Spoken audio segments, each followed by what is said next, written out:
बिस्मिल्लाहिर्रहमानिर्रहीम। Welcome to my channel Hania health and beauty tips. अस्सलाम वालेकुम व्यूअर्स, कैसे हैं आप लोग? उम्मीद करती हूँ मेरे तमाम दोस्त खैरियत से होंगे। फ्रेंड्स, आज आपके साथ शेयर करने वाली हूँ कुछ इस तरह का मैजिकल ट्रीटमेंट आपके बालों के लिए। अगर आपके बाल फ्रेजी हैं, खूबसूरत नहीं हैं, गिरते हैं, लॉन्ग नहीं हैं, लेंथ में नहीं हैं, तो आज की वीडियो को ज़रूर फॉलो कीजिए और जो मैं बताने वाली हूँ बिल्कुल इसी तरीके से अपने बालों पर अप्लाई कीजिए। आज का ऑयल इंतहाई खूबसूरत किस्म का इस तरह का आपके बालों को करेगा कि आप खुद देखकर हैरान हो जाएंगे। तो आइए आगाज़ कर लेते हैं, लेकिन पहले मेरे चैनल को सब्सक्राइब कर लीजिए और बेल आइकन पर क्लिक कर दीजिए। और जिन मेरे दोस्तों ने ऐसा कर लिया है, मैं उनकी बहुत ज़्यादा शुक्रगुजार हूँ। तो आइए आगाज़ करते हैं। फर्स्ट ऑफ ऑल, इस कटोरी के अंदर ऐड करूँगी मैं एग, यानी कि आपने एक अदद एग ले लेना है और उसका वाइट पार्ट और येलो पार्ट दोनों अपनी कटोरी के अंदर ऐड कर लीजिए।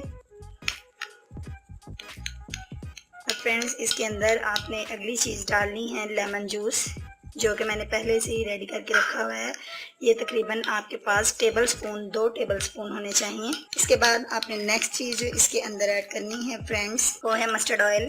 इसके भी आपने 2 स्पून भर के इसके अंदर ऐड करने हैं। नेक्स्ट जो चीज़ हम इसके अंदर ऐड करेंगे वो है आंवला पाउडर। जी हाँ फ्रेंड्स, आंवला को आप ले लीजिए और इसका मुकम्मल 1 स्पून आपने भर के इसके अंदर ऐड करना है।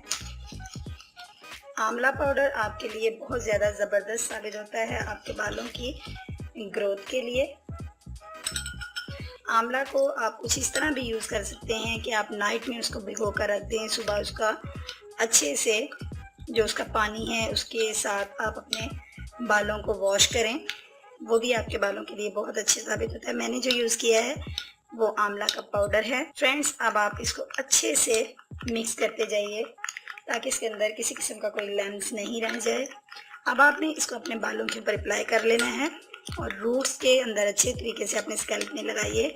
अपने फिंगर्स की मदद से, पोरों की मदद से लगाने का अमल अगर बेस्ट होगा तो रिज़ल्ट बहुत बेस्ट मिलेंगे। फ्रेंड्स, अपने बालों की रूट से लेके अपने बालों की लेंथ तक अप्लाई कीजिए। और बाल लंबे हैं तो ज़्यादा क्वांटिटी में बना लीजिए, लेकिन फ्रेजी हैं यानी रफ हैं, वो उसके लिए 2 एग का इस्तेमाल करें और एग आपने पूरा ही यूज़ करना है। और उसके बाद आपने अच्छे से इसको अपने बालों में अप्लाई कर लेना है और बालों में अप्लेक्शन का अमल तकरीबन आपने 3 आवर्स रहने देना है, यानी 3 घंटे तक आपने इसको लगे रहने देना है। जब आप फील करें 3 घंटे हो चुके हैं, उसके बाद आप इसको अच्छे से शैम्पू के साथ वॉश कर लीजिए और इसको आप 1 वीक में 2 टाइम्स ज़रूर अप्लाई कीजिए और देखिए आपका किस कदर अच्छा सा रिजल्ट आता है। आपके बाल किस कदर खूबसूरत, स्मूथली और शाइनली हो जाएंगे। फ्रेंड्स, ये बहुत सिंपल सी लेकिन बहुत ज़्यादा इफेक्टिव रेमेडी है। इसको ज़रूर ट्राई कीजिएगा और मुझे फीडबैक ज़रूर दीजिएगा। मुझे आपके फीडबैक का इंतज़ार रहेगा। कल मिलूंगी एक नई और यूनिक वीडियो के साथ। कल तक के लिए इजाज़त दीजिए। दुआ में याद रखिएगा, अपना ढेर सारा ख्याल रखिएगा। अल्लाह निगहबान।